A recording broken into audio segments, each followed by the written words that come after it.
O gosto por defender as causas sociais surgiu quando participava do movimento estudantil. Ricardo Vasconcelos é advogado, servidor concursado da DESO e hoje está vereador por Aracaju. E é com ele que o ID conversa nesta edição. Seja bem-vindo, Ricardo, ao ID Aracaju. Obrigado, Xanda, pelo convite para fazer parte desse programa, o ID Aracaju. E espero poder interagir com todos e todas. E se Deus quiser, iremos fazer um mandato que honre todos os votos que foram depositados na gente. Vamos começar o nosso bate-papo sabendo um pouco da infância de Ricardo. Né? Ricardo morou no Grajaú, mas antes de ir para lá, morou no centro. É filho único, 2 irmãs, né? Filho único, homem. Como foi essa infância de Ricardo pelas ruas da cidade? Bom, eu, quando nasci, segundo os meus pais, né, a gente morava numa casa ali próximo à Vila Militar, mas foi muito pouco tempo. Depois nos mudamos para a Rua do Lagarto, ali próximo do trecho com Estância. E lá ainda tínhamos um centro com uma convivência residencial, né? Hoje o centro tem, depois da expansão comercial, perdeu essa característica mais de um bairro residencial, mas ali a gente ainda tinha muitas pessoas que residiam e ali a gente brincava ainda com muita segurança na década de 90. E eu sempre tive uma infância com muita liberdade. Meus pais sempre cobraram muito estudo da gente, mas ao mesmo tempo permitiam que eu e minhas irmãs vivêssemos realmente a infância, né? Então meus pais sempre tiveram essa consciência de que teriam que deixar a gente bem à vontade para aproveitar esse bom momento, né, esse lindo momento da vida de toda pessoa, que é a adolescência, mas nunca perderam de vista as responsabilidades que já precisavam começar a surgir naquela fase. O centro da cidade, o centro aqui de Aracaju, tem uma coisa bem característica, né? Durante a semana é muito movimentado, mas quando chegava dia de sábado, dia de domingo, era aquela tranquilidade. Eu me lembro que a garotada tomava conta das ruas para ir brincar, né? Ricardo fez muito isso? Fiz. Eu subia em árvore, eu jogava muito futebol na rua. Era um negócio de brincar de esconde-esconde. Então, realmente tinha essa característica, né? Durante a semana tinha essa correria, né, natural da localidade, mas aos finais de semana todo mundo estava nas ruas, estava todo mundo ali nas portas brincando, todo mundo interagindo. E como era a convivência de Ricardo com as irmãs? Tinha ciúme? Era mais parceiro, companheiro? Não, falar a verdade, tinha um ciúme danado, né? Mas depois da adolescência esse ciúme foi diminuindo, mas sempre muito parceiro, né? Sempre muito protetor. Minhas irmãs também comigo, eu sou o mais novo da casa, sempre cuidaram muito bem de mim e só tenho a agradecer a toda a família. Onde Ricardo começou a estudar? Eu comecei a estudar na Escola Parque, no maternal. Depois meus pais me matricularam no Colégio Arquidiocesano. E na 4ª série, era um sonho de meu pai, que meu pai nessa época era servidor da Universidade Federal do Sergipe, e era um sonho de meu pai que seus filhos estudassem no colégio de aplicação. Só que naquela época você já tinha que fazer um vestibularzinho para entrar, né, uma prova. Puxadinho, né? E aí eu consegui ser aprovado nessa prova, e aí estudei no colégio de aplicação da 5ª série ao 3º ano, e depois passei no vestibular de Direito da Universidade Federal. Já lá como aluno do colégio de aplicação, já começou a vivenciar assim a Universidade Federal? Já, né, não tem como desassociar, né, o colégio ele está dentro da estrutura da universidade, vive toda aquela realidade, né, tem a mesma prática pedagógica, o mesmo plano, e aí os professores de lá geralmente são os professores também do colégio, e a gente não tem como não respirar os ares da universidade. Quando começou o interesse então pelo movimento estudantil? No 3º ano científico, a gente teve que montar uma chapa para o Grêmio não ficar sem representante. Mas muito antes disso, eu sempre observava a postura política de meu pai bancário, militante da causa bancária, e meu pai sofreu muito no governo de Fernando Henrique Cardoso, e a gente não tinha como não se afetar, não tinha como ficar de fora daquele contexto de discussão. E aí eu ia vendo os ataques que meu pai sofria, né, no plano profissional dele, e também isso já estava chegando na universidade. Na minha época, o governo federal já defendia que no colégio de aplicação, que é um colégio público federal, já se pagasse matrícula. Então a gente começa a questionar isso, e aí os alunos começam a se movimentar, né? Tinham greves, e aí quando ia ter a escolha para a data do vestibular, não levava em consideração nós e os alunos do IFES, que antigamente era chamado de escola técnica, que estavam de greve. Então a gente começa a se incomodar, começa a se organizar, os alunos começam a organizar, e aí a gente parte para o Grêmio, que é a instituição que tem a legitimidade para representar os alunos, e começamos a fazer o enfrentamento dentro da universidade. E daí começa a despertar um pouquinho dessa paixão política partidária. Ricardo pensou primeiramente em fazer o curso de medicina. Depois migrou para direito. Opostos, né? Por que essa mudança? Na minha época, a gente fazia um vestibular seriado, né? Começava o vestibular, uma prova no primeiro ano científico, outra no segundo, outra no terceiro. Então, realmente, nesse primeiro momento, eu pensava em fazer medicina, minha irmã também. E no terceiro ano científico, eu vinha com uma pontuação muito boa, mas no terceiro ano científico dela, ela também já mudou para direito, e quando no ano posterior eu fui fazer o meu ano decisivo do vestibular, eu também decidi mudar para direito.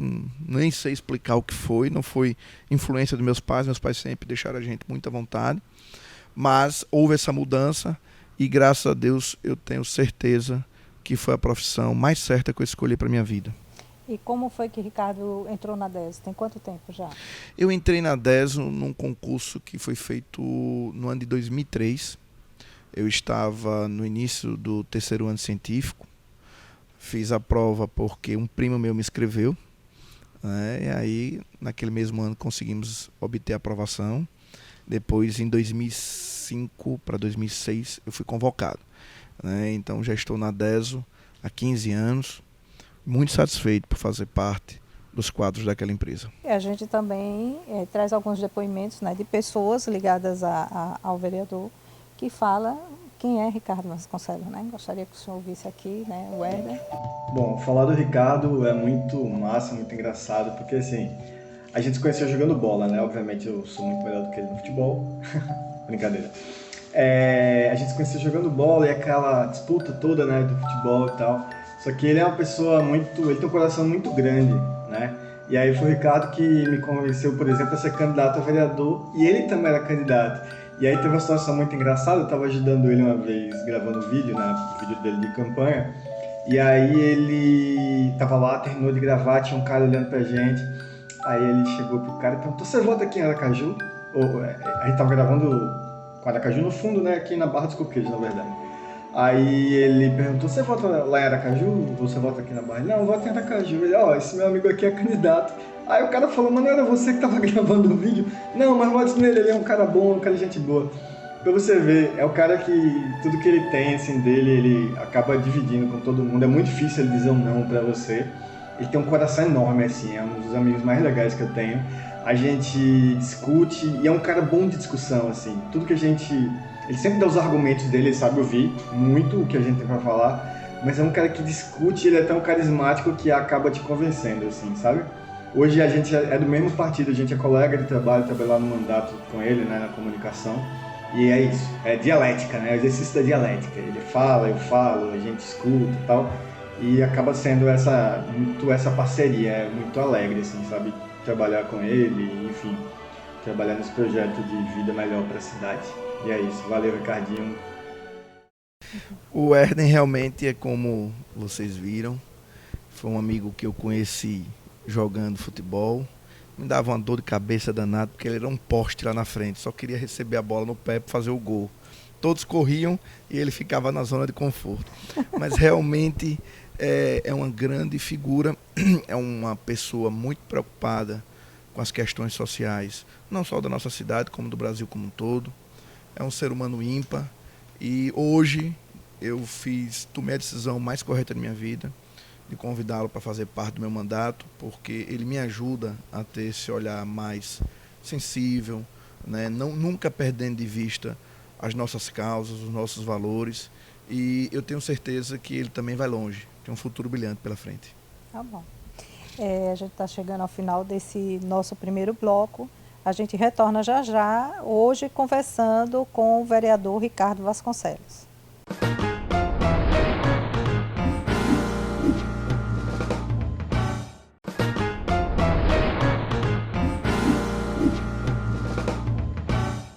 Estamos de volta com o ID Aracaju, que nesta edição está conversando com o advogado e também vereador por Aracaju, Ricardo Vasconcelos.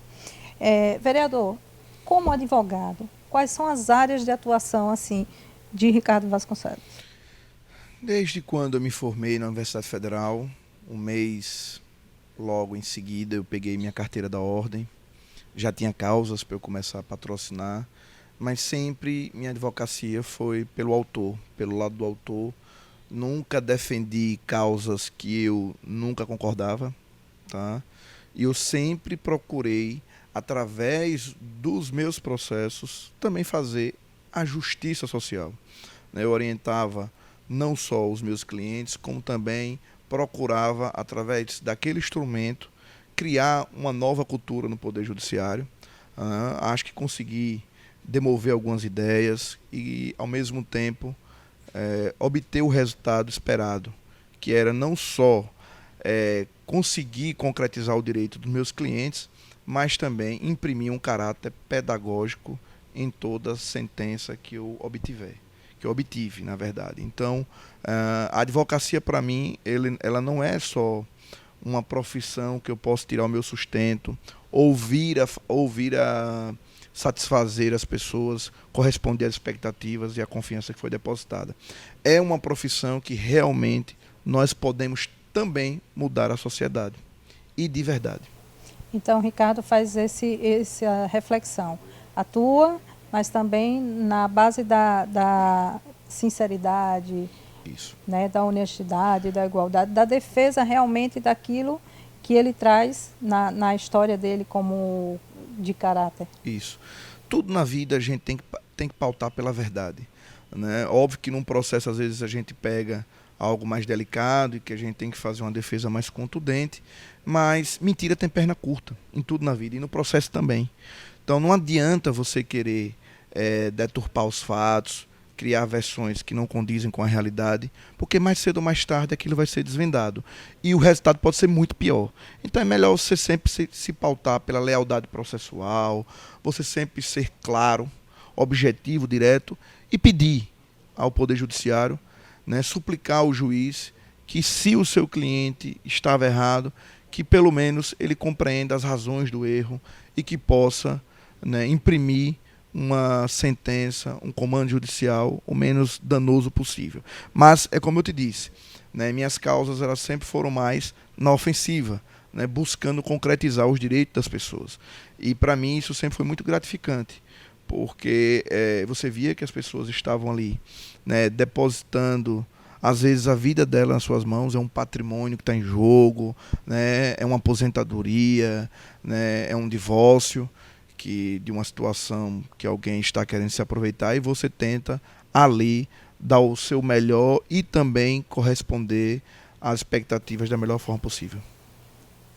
Ricardo, a gente já falou, né, sobre a DESO, entrou muito novo, né, na empresa, construiu lá uma história também, uma trajetória, né, como servidor público, e recebendo inclusive o reconhecimento, né, de chefes, de colegas, né? Como é essa relação de Ricardo com a DESO? Porque é uma empresa que tem muita reclamação, deve chegar muita reclamação, né? Eu diria que nunca foi e nunca será uma relação de amor e ódio, é só de amor e amor.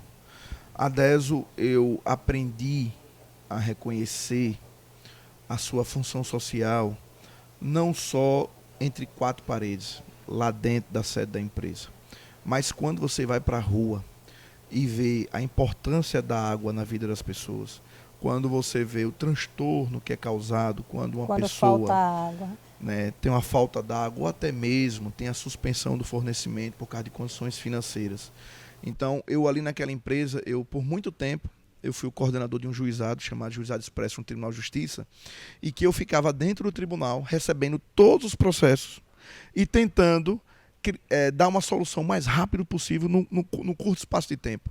Então, foi ali que também minha relação com o Poder Judiciário amadureceu e a gente conseguiu também melhorar a imagem da empresa naquele ambiente, porque lá eles percebiam que a empresa não estava ali para abusar. A empresa ela sempre pautava suas ações no que está na lei, mas também, às vezes, nós somos passíveis de erro. Quem executa a missão da empresa são pessoas, né? E a gente sempre, quando errava, a gente procurava reconhecer o erro e sempre tentando minimizar os impactos para as pessoas. Então, a gente, né, em questões que as pessoas tinham altos débitos com a empresa, a gente tentava ao máximo, né, contornar aquilo, parcelar, criar a situação, as condições para que a pessoa não ficasse sem esse bem tão essencial para a vida, que é a água. Essa parte do social já vem desde lá da época do movimento estudantil, passou pela faculdade, pelo trabalho também, né, de Ricardo, desenvolvido na DESO. E quando surgiu esse interesse pela política partidária?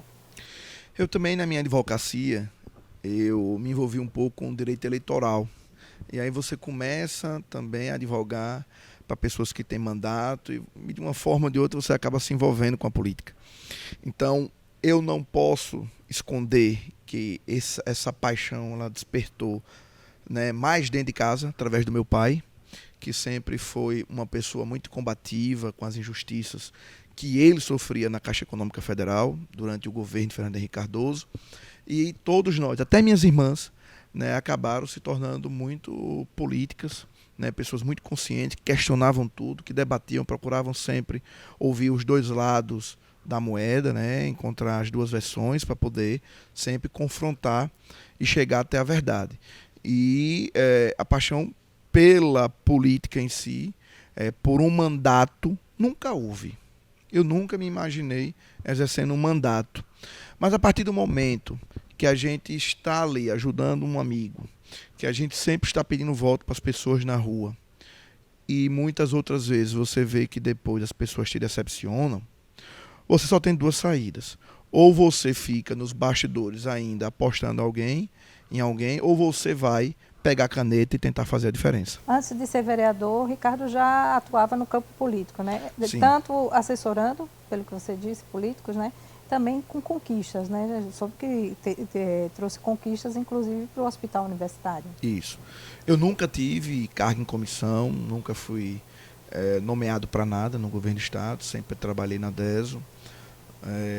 A questão do hospital universitário era da minha relação, né, da minha atuação junto ao deputado federal João Daniel. E lá, naquela época, no ano de 2017, eu fui procurado pela superintendente, doutora Ângela, do hospital universitário, pedindo que eu, né, buscasse emendas para o hospital, já que eu conhecia na época 2 deputados federais, e eu fui atrás disso, né, e fiquei ali no pé, insistindo, até que o mandato do deputado federal João Daniel destinou para o hospital universitário emendas na ordem de R$2 milhões, né, que a gente pôde praticamente reestruturar, né, na sua integralidade o serviço de oftalmologia do hospital. Hoje fazem diversos procedimentos lá graças aos aparelhos que foram comprados com essas emendas. Também tivemos recursos que foram destinados ainda para a parte de oncologia, né, de otorrino. Então tudo isso só foi possível realmente graças à insistência da gente em buscar essas emendas. E essa atuação já, antes mesmo de ter um mandato, foi que motivou a assim dizer, vou sair candidato? Ou teve um empurrãozinho de algum político? Não houve empurrão de nenhum político, pelo contrário, alguns políticos tentaram me desestimular, mas houve um empurrão de uma pessoa que já não está mais entre a gente. Eu tinha um grande amigo, que era meu braço direito, um irmão, e era o Tiago, que também era advogado. O Tiago passava 24 horas ao meu lado, né, e ele não parava de pedir para eu ser candidato, e eu sempre dizendo a ele que não, mas ele ficava o tempo todo insistindo, porque ele enxergava em mim uma nova política, uma possibilidade da gente fazer tudo diferente daquilo que outros iam fazendo, né? Mas a gente sempre estava na rua, lutando, defendendo bandeiras, mas que muitas vezes, depois que a pessoa sentava na cadeira, fazia tudo diferente. Então a gente tomou essa decisão em conjunto, eu e ele, de que eu seria candidato, mas infelizmente os destinos não se cruzaram e Deus o levou no ano passado. A gente vai falar um pouquinho mais já do seu amigo também. O senhor falou aí, né, que tinha políticos que apoiavam, defendiam as bandeiras, mas quando sentava na cadeira fazia completamente diferente. Quais são as principais áreas de defesa de Ricardo Vasconcelos como parlamentar hoje? Eu não abro mão dos bons princípios, isso que já vem desde o berço, né? Eu fui criado numa família que defende os princípios cristãos. Não me considero evangélico, não me considero vinculado a nenhum tipo de religião, mas eu sou uma pessoa temente a Deus e eu acho que tudo que a gente defende na vida particular, a gente também tem que levar para a profissão da gente, tem que levar para a vida partidária. Então, eu sempre fui apaixonado por essa causa ambiental, por isso que eu me identifico demais com o Partido Rede Sustentabilidade. E eu sempre atuei na defesa do funcionalismo público, sou um defensor intransigente do concurso público, sempre atuei no combate à corrupção de todas as formas, desde a época do Grêmio Estudantil, que já havia corrupção em um Grêmio Estudantil. Você vê como é algo que é sistemático, é algo que está enraizado na nossa sociedade, né? Eu sempre também me preocupei com essa questão da causa animal. E hoje o meu mandato é pautado nisso tudo, né? Tem a questão social, que a gente não perde de vista, lazer e juventude, mas já propus, né, várias indicações, já tem requerimentos na casa tramitando e também já tem 2 projetos de lei tramitando na casa, que um é sobre a regularização fundiária, que a gente vai buscar conceder os títulos, né, que nada mais é do que a escritura pública, aquelas pessoas que têm hoje casa, que ou foi fruto de alguma invasão, ou compraram de recibo, que não têm condições de escriturar o imóvel, né, tendo em vista os custos altos, com os impostos, emolumentos cartorários. Então, a gente vai buscar conferir esse direito à propriedade, o projeto já está tramitando. Também tem um projeto para acabar com aqueles saquinhos plásticos que vêm nas faturas de água, de energia, né? As nossas concessionárias públicas têm que dar o exemplo, né, para a gente diminuir, né, essa questão dos resíduos sólidos. O plástico é um elemento que demora muito a ser degradado e causa um impacto ambiental seríssimo no nosso meio ambiente. Então, também já tem um projeto já em fase de conclusão, que é o IPTU ecológico, né? Nós vamos tentar, né, fortalecer essa pauta no município. O ser humano muitas vezes só apoia determinadas ações se tiver alguma contrapartida, né, tiver algum retorno. Então nós vamos tentar aliar isso, né, a conservação ambiental, né, de olho naquelas espécimes nativas que tínhamos aqui na cidade, que com o crescimento desordenado passou praticamente a não ter, né? Nós estamos preocupados com isso, com o reflorestamento da cidade, né? Aracaju tem um déficit, segundo a Universidade Federal, de quase 500 mil árvores, né? Uma cidade que hoje já tem a sua capacidade de oxigênio comprometida, né, por nossos seres, para nossos munícipes.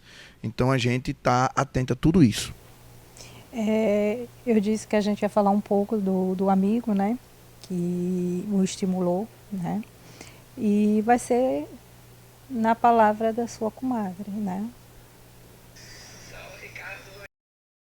Então, o Ricardo, ele é o mais novo, depois, né, tem 2 irmãs, e Tiago era filho único, mas os 2 foram, assim, os irmãos, né, que a vida deu, o coração deu.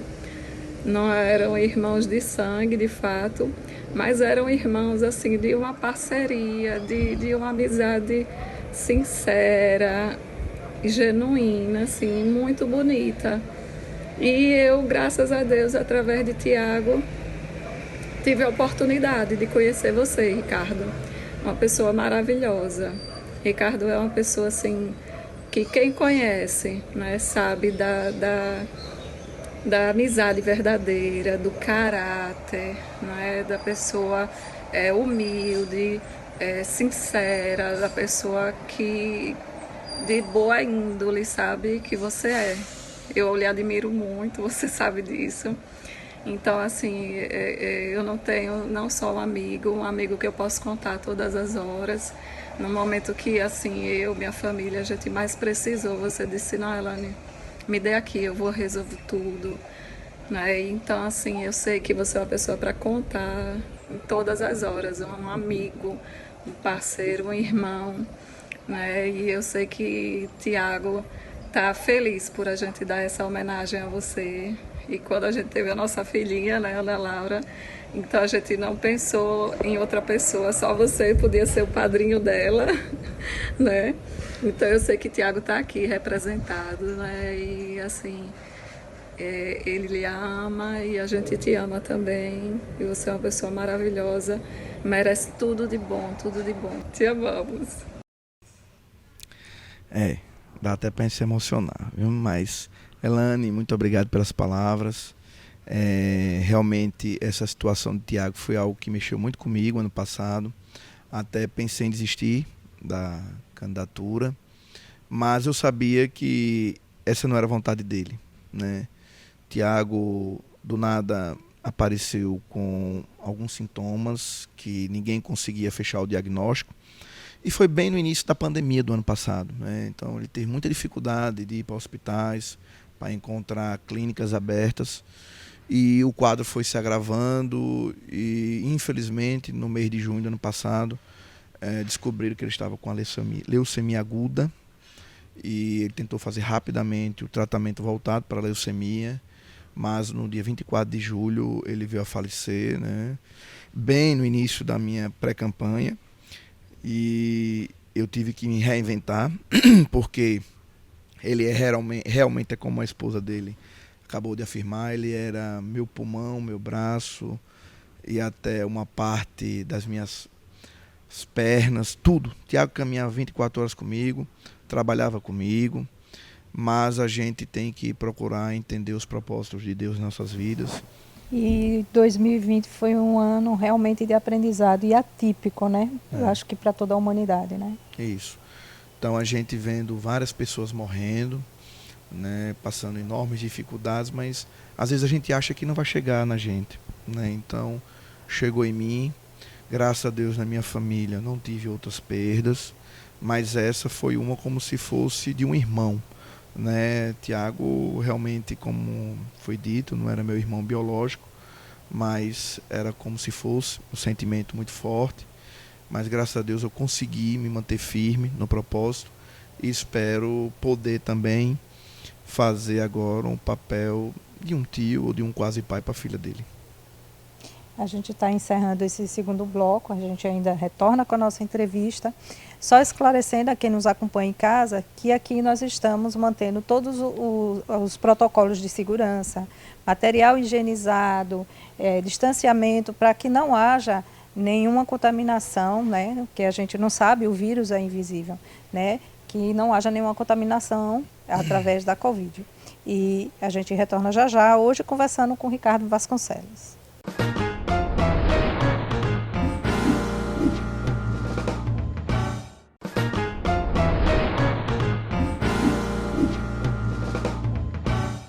Estamos de volta com o ID Aracaju, hoje conversando com o advogado e vereador de Aracaju, Ricardo Vasconcelos.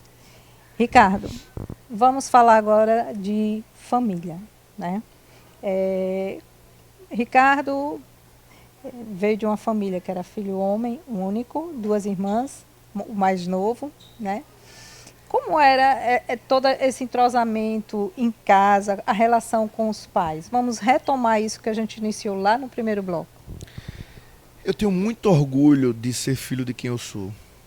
Tá? Meu pai, ele vem de uma família muito humilde, de lavradores lá de Lagarto. Filho, eu acho que é o 7º ou 8º, são 9 filhos.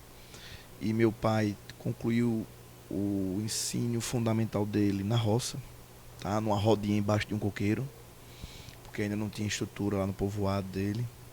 Depois meu pai se mudou para a estância, para casa de uma tia para poder estudar, vindo a obter êxito na aprovação também na Universidade Federal de Sergipe para o curso de Ciências Contábeis, né? Também depois ele foi aprovado no concurso da Caixa Econômica, da Receita Federal. E meus pais, minha mãe também, né, foi bancária. E meus pais sempre criaram a gente com esse sentimento de que o maior patrimônio, o maior legado que eles poderiam deixar para a gente era a educação. Eu, desde pequenininho, escutava uma história: olha, meu filho, eu não tenho herança para deixar para vocês, eu não tenho nada mais do que o conhecimento.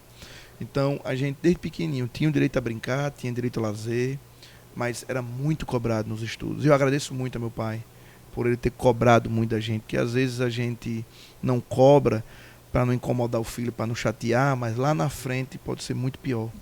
E às vezes a gente, como um filho, não entende a cobrança do pai. Não entende. Quando o tempo passa, que os que papéis, né? Exatamente. Aí é que passa a ser pai, ser mãe, é que a gente começa a compreender. Né? E meu pai, ele tinha uma estratégia muito boa, né? A gente naquela fase ali de 10, 11, 12 anos só quer saber de brincar. Meu pai, ele sabia me puxar, né? Sempre fazia umas contrapartidas meio, né, engraçadas. Eu me lembro que para estudar para a prova do colégio de aplicação, ele disse bem assim: o que é que você quer, meu filho, para você sentar aqui comigo e estudar para a prova? Eu disse: pai, eu quero uma gaiola cheia de passarinho e um cavalo. Cavalo. E um cavalo. E ele chegou e disse: tá, eu te dou se você passar. Então, era sempre assim, ele sabia, né, fazer o jogo, porque na minha cabecinha, naquela idade, eu só pensava em brincar. Né? Estudar muitas vezes cansa, né, não é tão agradável, é 1000 vezes melhor. Você tá correndo lá fora com os amiguinhos, brincando. Mas, realmente, eu tenho muito a agradecer, porque eu cheguei onde eu cheguei graças aos meus pais. Tenho o meu esforço, tenho os meus méritos, mas minhas irmãs também, né, graças a Deus, conseguiram chegar lá. Né, são servidoras hoje, né, tem nível superior. E meu pai, eu tenho certeza que ele sabe que isso é fruto de toda a dedicação dele e de minha mãe. Né? E a convivência com minhas irmãs sempre foi a melhor possível. Né? De vez em quando tinha uma brigazinha outra aqui, mas isso é normal. E hoje, né, Ricardo é casado com a médica, Taine Garcia. Tem Gabriel, está aguardando a chegada de um segundo filho. Né? O que a família, para Ricardo, hoje constituiu a dele? Olha, não é da boca para fora, né? A família é o maior patrimônio que nós temos na vida. Né? O tempo passa, né? As coisas são, né, efêmeras, e a gente tem que saber aproveitar os melhores momentos com a família. Os filhos crescem, né? E são coisas que passam e não voltam mais. Né? Eu tento me policiar muito, porque a advocacia e a política, elas afastam muito a gente do convívio familiar. Né? E eu sempre peço a compreensão deles, e eu procuro sempre me virar, né, nos 30, né, me dividir para não ser tão ausente em casa, e graças a Deus estou conseguindo. Né? Minha esposa é uma pessoa formidável, muito compreensiva. Eu agradeço. Ela sempre apoiou o Ricardo nas decisões assim de se envolver em movimento estudantil. Não sei se daquela época já né, tinha uma relação com a esposa, em se envolver com a política, né, que exige. Não adianta dizer que não existe, que exige um pouco mais. Né? Tem um fato curioso, né? Minha esposa, eu conheci no colégio de aplicação. Ela estudava um ano abaixo de mim, eu era terceiro ano, ela era segundo ano. E naquele momento, então, ela já apoiava, porque ela votou na minha chapa para o Grêmio Estudantil. Né? Mas ela nunca gostou de política. Né? Eu sei que se fosse da vontade dela, não estaria na política. Mas ela me apoia e ela tem procurado, né, compreender um pouco mais alguns momentos de ausência, porque ela sabe que a causa que eu defendo, né, tudo aquilo que até hoje eu procuro fazer, usando os instrumentos que a política me disponibiliza, é para um bem maior, é para a coletividade. Então, por este motivo, e ela sabe da minha honestidade, ela sabe do meu caráter, por isso que ela ainda dá um certo apoio, mas por ela estar muito distante da política. A gente tem que começar a mudar esse quadro, né? Exatamente. Uma renovação. E o seu pai, quando você decidiu sair candidato, apoiou? Não, ninguém de lá de casa apoiou. Ninguém queria que eu me tornasse político. Meu pai, até hoje, ele tem receio, né, de algumas consequências que podem vir, porque ele sabe que eu sou uma pessoa de personalidade forte. Comigo é sim, sim, não, não. Certo ou errado, não tem meu termo. Não existe para mim jeitinho brasileiro. As coisas, se está na lei, não há margem para muita interpretação. A questão é taxativa. O rol é expresso. Então a gente tem que parar de fazer política, né, voltada para os nossos interesses, sempre flexibilizando os entendimentos. Então é esse o grande receio de minha família, porque eles sabem que o filho deles, que o irmão delas e o esposo dela é incorruptível. Vocês nunca vão ver o meu nome, até o último dia que eu estiver na política, né, em capa de jornal, manchete de qualquer coisa, de veículo de informação, envolvido com coisa errada. Então, por isso que eles preferiam que eu não entrasse, porque eles acham que eu posso arrumar muitos inimigos. Mas a forma que eu venho fazendo a política, eu acho que também ajuda a demover determinadas ideias, né, algumas coisas que um ou outro possa vir a fazer. Então, esse é o bom da política, tentar imprimir essa cultura de sempre apostar que é possível fazer algo de diferente, é possível levar o benefício ao próprio, sem estar olhando muito para o nosso umbigo. Vamos ver então o que o senhor Raimundo tem para dizer do filho?